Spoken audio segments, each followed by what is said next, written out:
merong plot twist na naman na naganap. Nagsisimula pa lang tayo, meron na agad na Conflict. conflict. Next time na magkita-kita tayo, ang i-jam ninyo will be an original song. Hi, Jugs! Meet you. Ito po si Liam. Hi, Liam.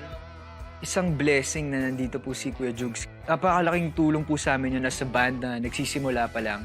Napag-usapan natin na gagawa kayo ng kanta. So, nagawa nyo ba?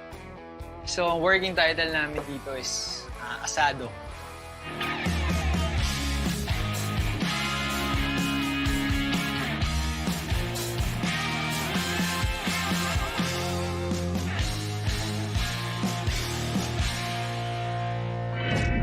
Okay, so for our next activity, ang gagawin natin ay gagawa tayo ng cover song.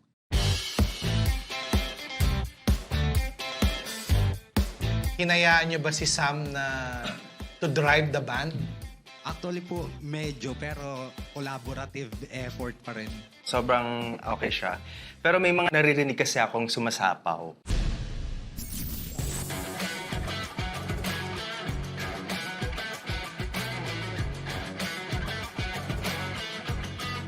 Kung kayo yung mapipili, alam ko mag-improve pa naman to for bass guitar. Nicholas, obviously.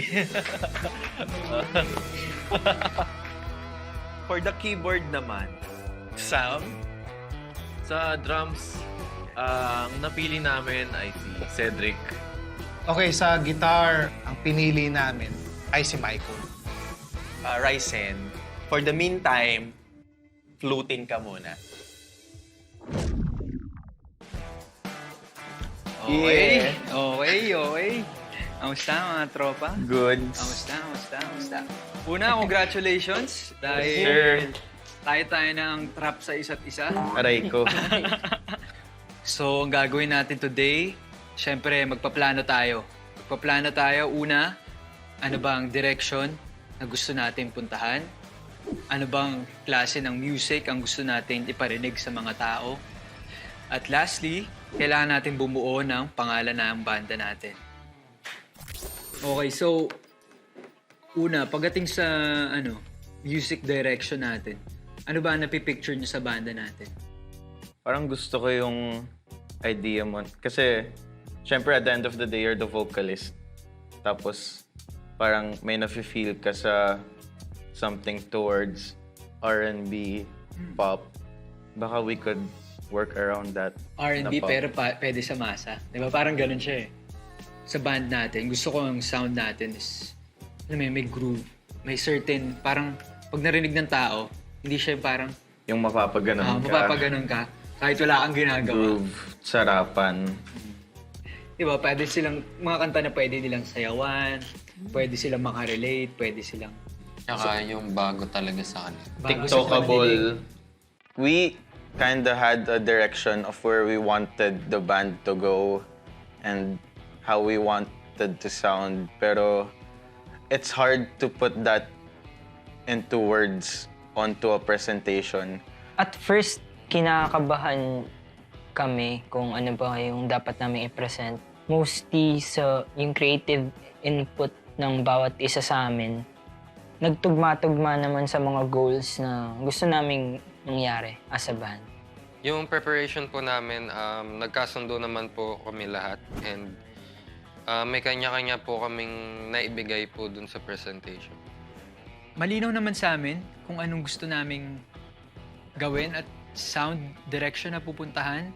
Although, meron kaming mga pagkakaiba na gusto niya ng ganito, gusto niya ng ganyan. Pero in the end, yun, nagkasundo-sundo kami na ito ang gagawin natin. For the keyboard naman, Sam, take your spot, Sam, for the keyboard.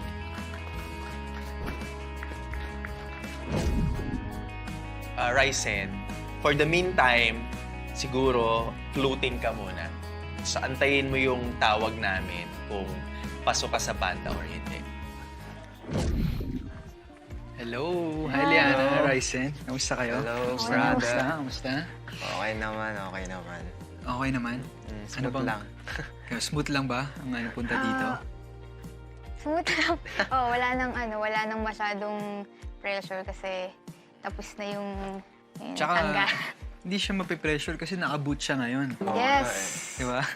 Yan talaga napapansin kanina pa. So, that time po kasi nagdi-devotion po kami ng family ko. So, maya-maya po nun, nag-call nga po si Ma'am May. Kauuwi lang po namin sa bahay. Pagkabalik ko po sa kwarto ko, may nakita ko sa cellphone ko, Ate May, ABS-CBN. Ang sabi niya sa akin, pwede ka pang pumunta bukas sa ABS, 10 a.m. Talagang, may tendencies na pasok ako sa band since di naman siguro nila ako tatawagan and papuntahin doon kung di naman na ako pasok. Hindi ko po alam kung anong aabutan ko po doon. Ayusin ko na lang sarili ko. So, sabi ko, mas nakakahiyang pumunta ng hindi ka maayos. Okay na yung overdress ka. Siyempre, andito kayo ngayon dahil since yun nga bubuo ng banda and all, nakausap ko yung mga panelists about my thoughts about sa kung anong pwede mangyari sa banda. And yeah, it was my personal choice na dahil na makasama kayo sa banda dahil na-visualize ko na may itutulong talaga ako at may aambag pagdating sa gagawin natin. Grabe yun. Yeah! Thank you so much. Congrats! Congrats! Thank you. So kamusta naman? Sobrang saya. So, sobrang thankful sa opportunity na binigay since, since floating nga ako nung last time, talagang di ako mapanatag talaga kung ano yung naging decision. So, thank you so much po sa opportunity. Sobrang hindi ko ma-explain yung feeling ko. Hindi ko pa nararamdaman yung saya. Kasi siguro nung narinig ko na hindi ako makakapasok, tapos after a week, parang natanggap ko na sige, baka this is not meant for me. Yung mga decisions ko at decisions ng panelists naman is para mas mapaganda yung banda. Mas maging successful. At syempre, navivisualize din nila. Navivisualize ko din na kung ano pwedeng gawin natin sa band. So, yun, naisip ko maganda kayong addition dalawa sa banda. Actually, nung natapos po, tinanong ko pa po ulit siya kung totoo ba talaga. So, sobrang thankful po talaga ako kay Jello since talagang, nakita niya po yung potential namin ni Liana. And talagang sobrang nakaka-excite po kung ano po yung mga mangyayari in the future. So, yung tatlong kabanda natin na nasa baba, hindi nila alam na nandito ako ngayon, kasama kayo. At syempre, hindi rin nila alam na kasama kayo sa band. Ano sa tingin niyo magiging reaction nila? Ikaw ba? Excited ka ba? Sobrang excited ako since ito na yung start ng journey natin as a band. How about you, Liana? Excited rin naman, pero mas kinakabahan ako. Lalo na yung karamihan ng mga, halos lahat sila from Group A. Tapos ako from Group B lang. Lalo na And ikaw lang ang babae. Totoo nga, tapos medyo marami pa akong mga ideas, marami ka ring ideas, marami ding ideas si Ryzen. Hindi kailangan pare-parehas. Okay lang na i-embrace natin yung pagkakaiba ng isa't isa para maka-form tayo ng something new. Di ba? Okay, let's go. Come on, let's go. tara. Let's go! Ay, tara. Yo, yo, yo! Yes, sir. Kamusta mga men, mga tol? Alita, apirulit. Stress. Okay. So, eto na nga. Kasi meron ako nag-visualize para sa banda natin. And ayun, nag-consult na rin ako sa mga panelists kung ano pang mga pwedeng gawin at mga tamang tao. So, magkakaroon tayo ng mga bagong kasama sa banda. Okay? At kung sino sila, malalaman natin.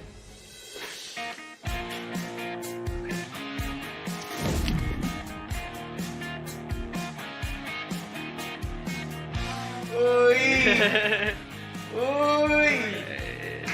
Wild card round. Okay. Actually, nagulat ako and masaya rin na nadagdagan kami ulit ng ka-bandmate. Kasi, ayun, maraming possibilities na pwede kami magawa dahil may nadagdag sa amin. And, ayun, sobrang grateful din ako na, yun, kasama ko ulit sila. Since ang dami nangyayari at ang dami rin mga plot twist na mga nagaganap, merong plot twist na naman na naganap at eto lang, ngayong araw lang. So, kilala nyo naman si Sam. Nag-text siya kanina sa production natin. At ito ang sabi niya. Sabi niya, "Good day po. Sorry, parang hindi na po ako makakatuloy sa show po. Sagasa po kasi sa regular gigs ko. Ilang beses din po ako umabsent doon. Ngayon po wala talagang makuhang kapalit. Kaya obligado po akong tumugtog talaga ngayon. Baka hindi po na po talaga ako makatugtog mamaya kapag tumuloy pa po ako ngayon. Kung okay lang po, magbaback out na lang po ako sa show." So, Aray ko. Ikaw di ba, nagsisimula pa lang tayo, meron na agad na Conflict. conflict. It's hard to, na syempre -1 sa banda. That's like another brain sana na makakatulong sa mga gusto nating mangyari. Pero I guess, hanap na lang tayo ng workaround. Napakalaking help talaga ng magagawa ng experience ni Kuya Sam. Nagsisimula pa lang tayo, meron na agad mga conflicts. Kaya natin yan. May lagi natin isipin na lahat naman ng bagay nangyayari may dahilan. Baka may dahilan kung bakit hindi natin makakasama si Sam. Diba? Kaya Sam, nakikinig ka man, Sam. Kung nasan ko man ngayon, Sam. Sana nasa maayos ka na kalagayan. Ganun talaga, minsan susugatan ka na nadadapa ka, pero tutuloy mo lang yung buhay eh, kasi dito na tayo eh. So, Kuya Sam, kung nasan ka man, diyan ka na lang.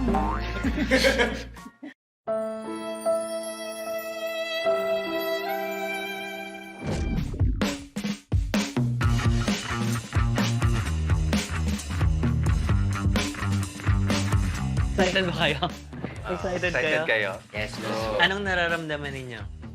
Excited din in a way na pwede nang, I guess, parang gumalaw ng freely. Kasi nasa stage na wala na daw na matatanggal sa amin. So, I guess, Sure na. iba na yung energy. Mas less yung kaba. Okay. Ako, na-excite din kami for all of you kasi syempre, ang vision natin, makagawa ng magandang music. Something na magiging soundtrack ng generation ninyo. Excited kami makita yung ipe-present ninyong vision board. Kanina po, gusto namin mag-incorporate na ng R&B na medyo funk, na pwede rin medyo soul, rock, pwede rin medyo rock. Pero sabi ko sa kanila, huwag yung heavy na rock. Subtle lang. Filipino traditional music, pwede kayo mag-OPM, pop. So siguro nandun hindi mawawala yung central element nung sarap. Hindi kayo maliligaw o malagkit. Ang mood is, yan, relatable lyrics, emotional duality. Nga po nag-uusap kami kanina na parang ang lyricism is more good boy with bad habits. And then groove. Pero iniisip namin na paano siya kukonekta sa masa. Paano mo iiyahain yung R&B sa masa? Ano ba yung elements na nagko-connect sa masa? Ako po, ang naisip ko is, syempre dapat ang lyrics is relatable. Yung mga experiences na kinikwento doon is something na natatap yung mga experiences ng totoong buhay, totoong tao, na may ganito talaga nangyayari. At tama, pwedeng ma-inspire pero gawa kayong sarili. Good. Kasi multiple inspirations naman yan. Pero tama yung sagot mo na kasi once na totoo siyang nangyari, malaki yung chances na it's going to be relatable. It's a combination of hahanapin ninyo yung relatable na story based on real experience and paano nyo makakraft yung memorable and singable, easy to remember melodies. At the same time, hindi nyo nalulose yung musicality din na magiging proud kayo. It's easily digestible sa audience, but at the same time, yung crafting, yung songwriting, arranging, proud kayo kasi binigay nyo yung best nyo. Naku, exciting band names! Band names! Yes! Nagbatuhan lang kami ng random band names. Pero, syempre, it's hard to determine a band name from like few days lang nagkikita. A lot of the bands that I know, yung mga stories ng band name nila, puro link to some experience talaga. And I guess right now, kulang yun sa amin. But like, eventually, I feel, or with the help nyo po and everyone else, we could help find a band name. Something pwedeng may G sa start kasi Jello, like G. Ay, pero ang ganda na ng G nga. G lang. G1. Kasi G lang. maraming word yung malamang meaning Oo. ng G. Kasi yung topic ng G. G, go. Game. Oh, game. Pero G. Oh, G. Go. G. G na yan. Ay, Siya yung naku. nag-isip. J-Lo is shaking. We have G-Lo. Oh my God. J-Lo is shaking. J-Lo. Actually, okay yung, yung G. Kasi story niya na rin yun as a band eh. Kumbaga, ikaw si Jello na naghahanap ka ng banda. So parang, hindi ko... G? G sila. Ako naman, personally, okay lang naman na hindi yung pangalan. Nag-G-Lo. Pero yung G, nandun pa rin yung element ng ni Jello, pero mas kabuuan. Di ba? Lahat na. G? G! Like, if we keep G as a band name, it's a broad letter or term. Kung isa-search mo yung G sa Google, more or less, hindi kami agad yung lalabas dyan. Honestly po, parang nakukulangan pa po ako. Pero as of now po, working band name pa lang naman po. And I think dun po sa mabubuo naming relationship sa isa't isa, mas magpo-progress po yung kung ano pong band name namin. So, ang magiging assignment ninyo, kasi sa next session, kailangan nyo mag-jam ng original song. So, ang homework ninyo is pag-usapan ninyo ano ba yung original song na pwede nyo yung i-develop. Siguro, maggawa kayo ng several options para sa next meet-up natin, meron kayong mga ready na song options na pwede nyo i-develop into an original song na i-jam ninyo together. G ba kayo doon? G! Okay. Excited na kami na marinig yung ideas ninyo. So next time na magkita-kita tayo, ang i-jam ninyo will be an original song. Dapat paghandaan na talaga namin to kasi ito na yun. Ito na yung time na kailangan namin mag-shine as a band. Kailangan namin talagang pagganahin yung critical thinking skills namin, lalo na sa paggawa po ng lyrics ng songs and also po sa magiging melody and sa magiging tunog po ng band namin. Para po sa next task namin, masaya po ako at confident ako kasi alam ko po na pagdating sa pagsusulat ng kanta, din po ako magaling.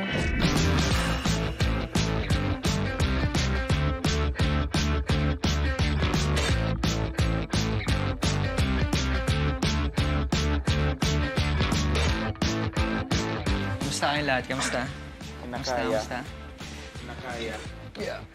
So, nagsisink in na ba sa inyo lahat na tayo na magkakabanda? Yes. Yeah. Yes. Very exciting. Ready na kami. Basta walang aalis. Wala na magbabaka. Walang iwanan. Ganun ba to? Ikaw, Nicolas. Ready na ako. O magluto na ba tayo? Tara, G! So today yung songwriting day namin, yung may matutulong ako. Pero ayun, I don't write talaga. So mas kinabahan ako. Nagtry na po kami bumuo ng mga concept, ng topic about sa song po na gagawin namin. Since last time yun po ang assignment namin. Tinignan po namin kung ano po yung mag-work and kung saan po showcase po yung individuality po namin sa gagawin po namin kanta. Parang naisip ko, medyo high school vibes. High school vibes. High school Yung atake vibes. natin. Iba Parang Gen Z pro. kasi ngayon eh. Gen Z. Iba High na school Gen Z in ngayon. Jakarta. Siyempre, In para Manila. makarelate din mga kabataan. Actually, kasi since iba na yung generation ngayon, di ba? Parang may ma-feel naman nila. I mean, sa paraan na pwede nating ipa-feel sa kanila. Like making a song na ganito ang feeling na nai-love nung high school. Magical ang love dati. Nagsimula po siya sa isang chord progression na ginawa ni Liam. Nagbigay po ng concept si Jello na tungkol sa prom. Tapos, kinakwento niya yung prom niya, tapos napag-isipan namin na, uy, ang gandang storya nun. Ako, nangyari sa akin dati nung prom. Meron akong gustong girl. Tapos, akala ko gusto niya rin ako. Tapos, habang magkasayaw kami, so iba siya na nakatingin. Yun. So, after na yun sumayaw, doon na siya napunta. Tapos ako, natingin lang ako ng ganun sa kanila. Ini-imagine ko lang parang. Hirap pala ng ganito. Kaya nga eh. Actually, nung una po kasi, nag-uusap-usap lang kami about like experiences, ano bang mga ganap niyo sa buhay. And then dumating po kami sa punto na nag-uusap na kami about sa prom. So basically, parang doon po sana maglalaro yung concept nung kanta. Parang ganda nung kay Jello, no? Ang lalim nung Kala mo ubat. kayo na yung sasayaw. pero Maganda gawan na kanta. Iba pala. Natin ang kanta. Try natin yun. Try natin. Yun ang feels, no?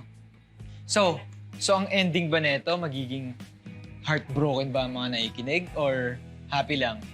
Heartbroken. Mas Sa maganda Pilipinas heartbroken. tayo eh. Sa bagay. Gusto ng mga Pilipino nang sasaktan eh.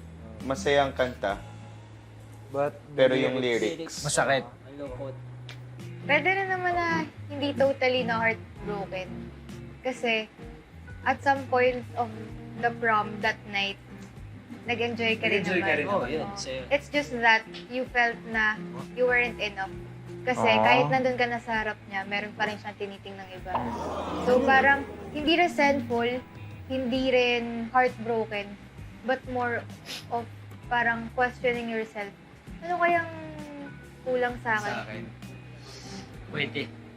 Simulan natin sa hook. Yung chorus.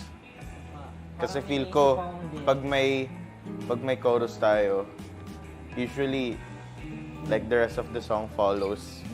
Pag may maganda tayong chorus. Sa bawat pikit ng iyong mata. Ang awkward! Ano ba ito gawing... Kaya nga eh, ang awkward pag ano eh. Feel ko po talaga na makakabuo kami since every members po talagang napakadami po nilang idea about sa songs. And since wala po talagang pumapasok sa isip ko na mga ideas po, like lyrics, ayun talagang tumulong na lang po ako sa chords progression. Nag-decide kami na what if ganito yung gawin natin about siya sa delulu na tao, ganyan. Kasi uso yun ngayon na love song na tungkol sa pagiging delulu. Ganun. Lahat naman nag-ambag yun. Yun yung importante, masaya. Lahat. Hello. Jokes. Nice to meet you. Nice to meet you. Ito po si Ryzen. Siya po sa acoustic. Ryzen. Is Ryzen. Okay, from the ashes. Yes. Okay. Yes. And ito naman po si Liam. Hi, Liam. Siya naman po ang aming electric guitar. I like to get the... Yes. Si Nicolas, ang isa po sa mga Nicolas. matinik sa amin. Yes. Baista. Si Liana, siya po nag-violin. Hi. And si Hello. Cedric po, ang Cedric. drummer. Nasaan drums? Wala po ngayon. Sa studio namin may drums. Kompleto. Kamusta? Anong ginagawa niya ngayon? Ito po, bumubuo po kami ng ano. May kanta na kayo ngayon? Yes, ngayon lang po kami. Kanina lang po pagdating namin. Nung pumasok po si Kuya Jugs, syempre po medyo na-starstruck po ako kasi malaki po yung pangalan niya sa industry po ng music and madami na po siyang contribution. Sobrang na-starstruck po ako kasi parang dati napapanood ko lang po siya sa TV.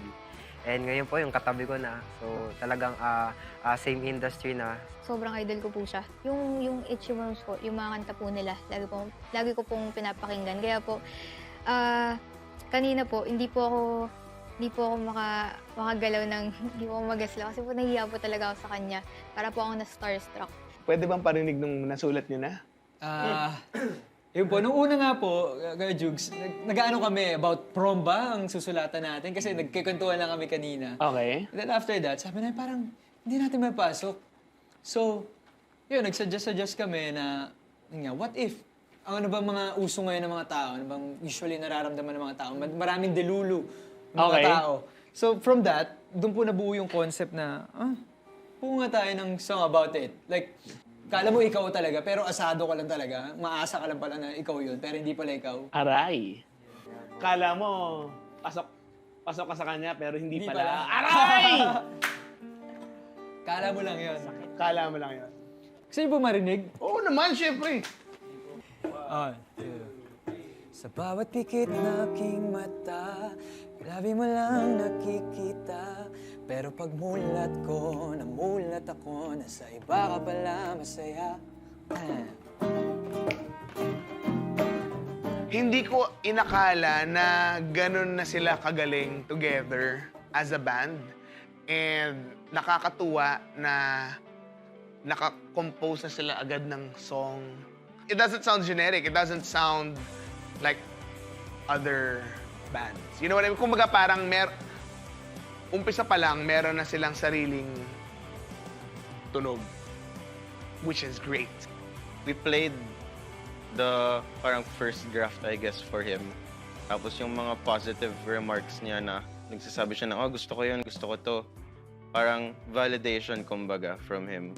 Tinuturuan niya kami or nagbibigay siya ng advice kung anong pasok yung gagawin mo sa bassline, anong ilalagay mo sa riff sa gitara, ganun. Yeah! Galing! Galing niyo lang sinulat yun? Yes, opo. Ano pa? I love it, I love it. Actually, ano nga po eh. Kailangan po namin ng utak ng isang Kuya Jugs. Hindi, wala. Yes. Wala, kaya-kaya niyan. Kaya-kaya niyan. Ang suggestion ko lang, you just have to play it. If you really want to make it into a real band, like a real band, number one, you have to play together all the time. Isang blessing na nandito po si Kuya Jugs dahil coming from an artist, from a band na matagal na talaga sa industriya at marami na pong alam and experience. Well, napakalaking tulong po sa amin yun as a band na nagsisimula pa lang. Tambay is very important in a band. Kasi, number one, dun lumalabas yung mga personalities nyo na totoo. Also, on stage, you're there 45 minutes, 1 hour, 1.5 hours together, di ba? Pag meron kayong hindi okay sa isa't isa, talaga makikita on stage.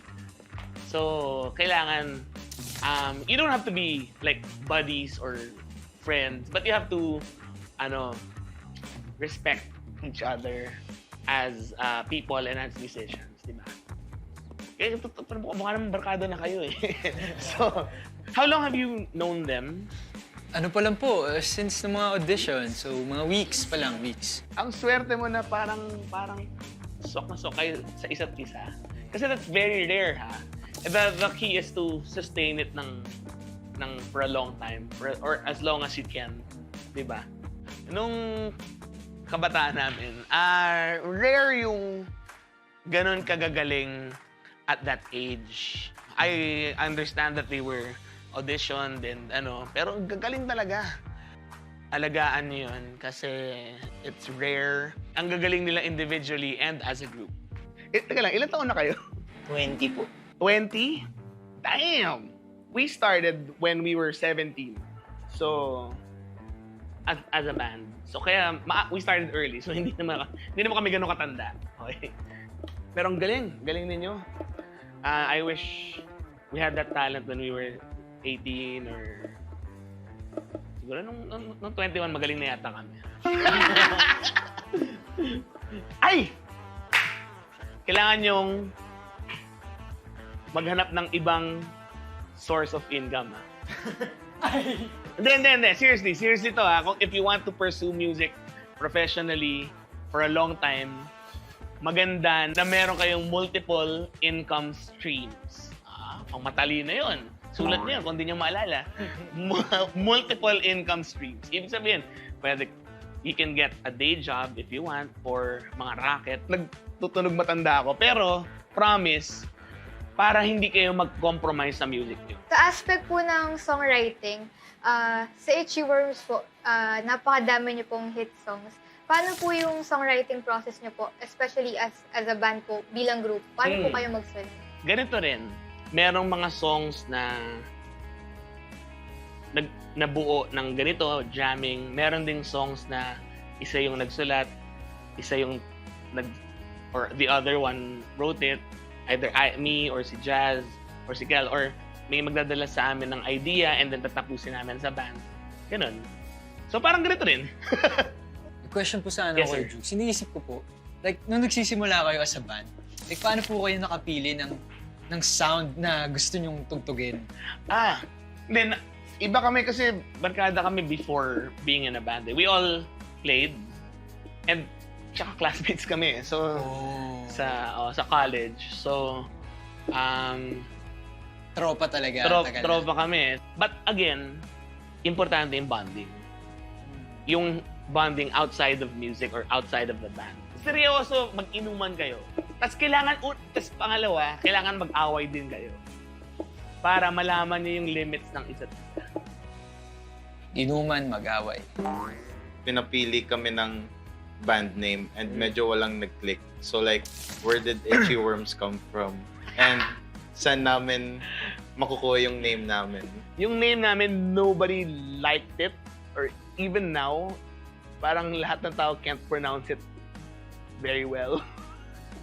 Parang lahat ng tao, Itchy Worm, Itchy Worm, without an S. So frustrating. Kami, kasi natural nangyari. Sa Ateneo, where we're all from, there's a big tree in the middle. Tapos may mga higad doon na nahuhulog sa mga estudyante. So when we were thinking of a band name, nahigad yung drummer namin, tapos namaga yung kamay niya. Nung unang lumabas namin, sabi ni Ellie Buendia, sabi niya, okay yung music niya, yung pangalan na lang. True story, hindi ko alam kung naaalala pa niya. So yun, it stuck na rin eh. So, ang nakakatuwa sa amin, yung banda ng The Itchy Worm, when we go abroad, natutuwa sila kasi parang weird ng pangalan. Parang sa kanila, parang tumatatak yung name kasi kakaiba siya. Yun. So, isip kayo ng kakaiba. Sa songwriting process niyo po, paano po yung, halimbawa po sa inspiration niyo po, ano po yun?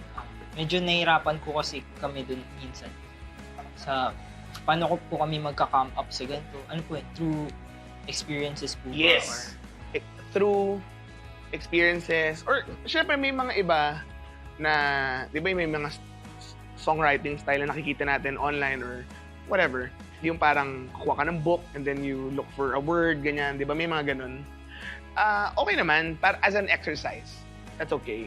But, for me, I'd rather write from my real world experiences, real feelings, kasi mas lumalabas yung totoong, ano ba to? Totoong Authentic. mas authentic. Yes, that's right. Ako, Jug, salamat po ulit sa oras. Anytime. Thank you po. I want you to succeed. And I wish you all the best and I wish you hit songs and a long career together, okay? Pag sumikat kayo, isipin nyo na lang kung saan kayo nag-umpisa. Remember your roots, remember why you're doing this. You're doing this for the music, you're not doing this for the money, you're not doing this for the fame. You're doing this because music makes you happy. Nakaka-proud and sobra akong excited. Pa-picture ako sa inyo para pag sumikat kayo, kilala nyo pa rin ako. Hindi, totoo, nakaka-excite talaga. Hi guys! Hello Kumusta kayo? po. Kumusta naman kayo? Goods. Okay. Happy. Enjoying so far. Ngayon, today meron tayong very special guest. Kasama natin ang label head ng Tarsier Records. Tinatawag nating Mama Tarsier, Mama T. Hello! Of course, ayan, Mari Garcia. Palakpakan natin. Siyempre, ang Tarsier Records ang home to some of the biggest superstars ngayon sa OPM. Sina Maki, Angela Ken, Nameless Kids, at marami pang iba. So, ayan. Makakasama nating magme-mentor sa inyo today. Medyo nape-pressure din kami sa group. Siyempre, kasama po namin is mga, batikan na pagdating sa industriya ng musika. At talagang marami nang alam pagdating sa mga bagay na ginagawa po namin. Nung last session natin, napag-usapan natin na gagawa kayo ng kanta. So, nagawa nyo ba? Yes? Actually po, nung ipe-present na po namin yung kanta po sa panel, hindi po ako ganun kinabahan kasi medyo confident po ako sa nagawa namin and I know na nabigay po namin yung best namin sa ginawa po namin kanta. Gano'ng katagal nyo siyang sinulat? Starting mga 12 p.m. Tapos full song siya tapos. Today. Kinda. Sinong sumulat nung Actually po, nagsimula lines? idea kay Nicolas, and then si Liana, and then ako, and then nagpatong-patong na yung mga ideas namin. Turn into one, idea niya, pasok namin, pasok, and then nabuo. So, teamwork talaga. Teamwork talaga siya. So, ang working title namin dito is Asado. 1, 2, 3. Sa bawat pikit ng aking mata, Lagi mo lang nakikita, pero pagmulat ko, namulat ako na sa iba ka pala masaya. Yeah.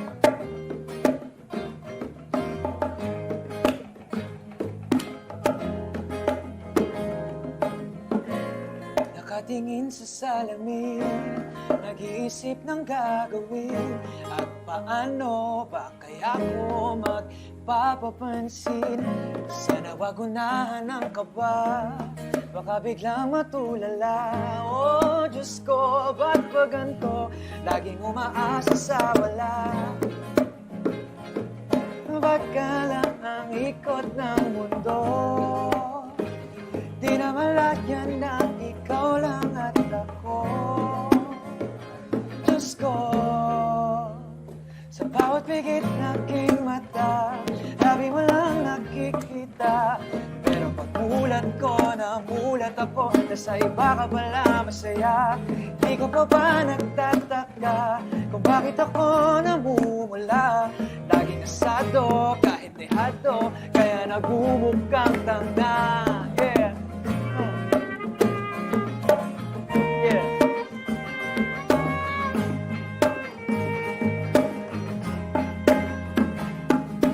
Ikaw ang dahilan kung ba't nasulat tong harana. Ikaw ang nasa isip sa gabi hanggang umaga. Sana matupad na ang lahat ng mga sana. Handa na nga kung ipakilala ka pati kay mama. Dadaling ka sa Binondo, sa Antipolo, maglilibot tayo, yeah. Oh, oh, yeah. Oh, bumabagka na ang ikot ng mundo. Di na malayan na ikaw lang at ako.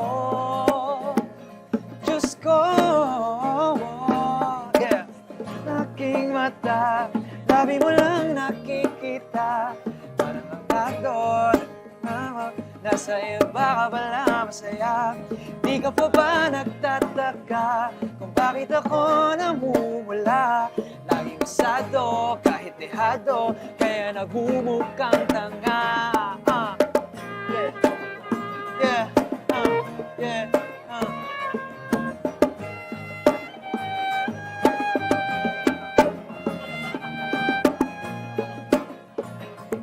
Hey, may clap na, no? Sa bawat higit ng aking mata, labi mo lang nakikita. Pero pagmulat ko, namulat ako na sa iba ka pala masaya. Di ka pa ba nagtataka kung bakit ako namumula? Laging asado, kahit dehado, kaya nagmumukhang tanga. La-da-da-da-da-da-da-da, la-da-da-da-da-da-da-da, la-da-da-da-da-da-da-da, la-da-da-da-da-da-da-da, la-da-da-da-da-da-da-da. Laging asado, kahit dehado, kaya nagmumukhang tanga.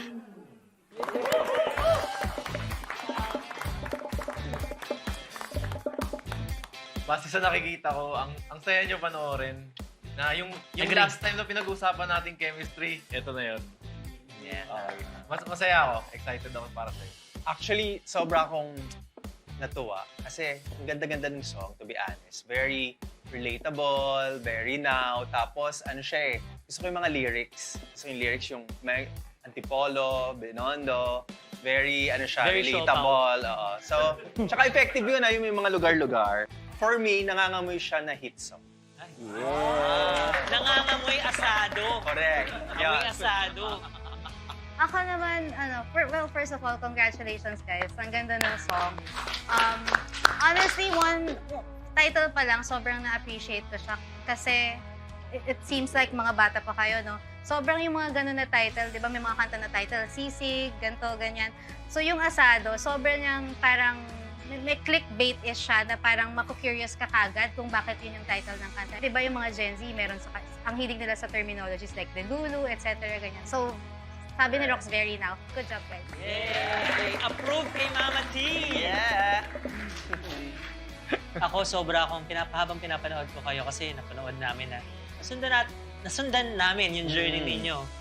and ngayon nandiyan na kayo, sobra akong napaproud. Kasi nakikita ko yung future ninyo, yung potential na merong kayong pwedeng gawin na magiging malaking contribution sa future ng UPM. No, palakpakan niya sa sarili nyo. Kasi alam nyo, for a first song na ang ganda ng concept, yung mga highly conceptual song katulad ng ganyan, yung Asado, minsan lacking in commercial appeal. Pero yun sa inyo, ganda ng concept, at the same time, very catchy and may commercial appeal. So, congratulations and excited ako sa marami niyo pang masusulat na next songs. So, sa ngayon, Pasado ang Asado.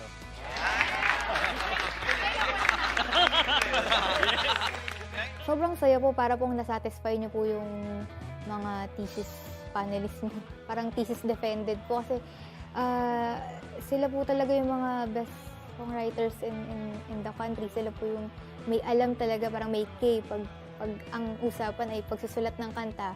Actually, kanina mag-uusap kami ni Gab. Sabi ko, dahil originally nag-audition ka naman din for keyboards, di ba?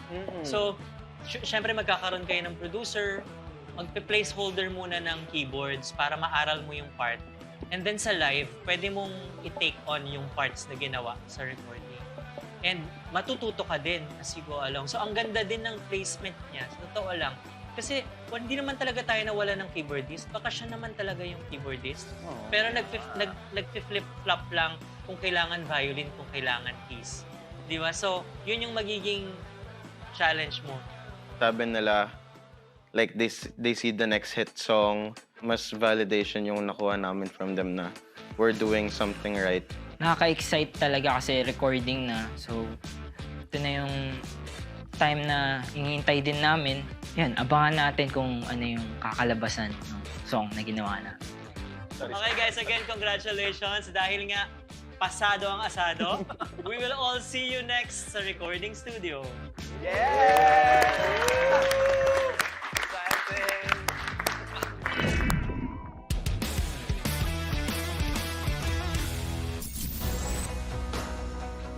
Today po will be our contract signing and yung band launch.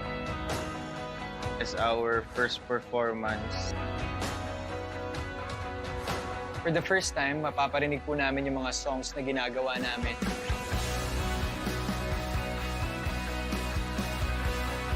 Naharap po kami sa audience for the first time.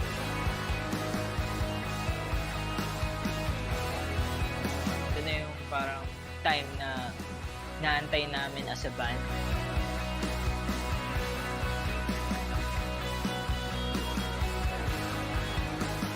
Nakakatuwa po and also sobrang nafe-feel ko po na bless ako ni Lord.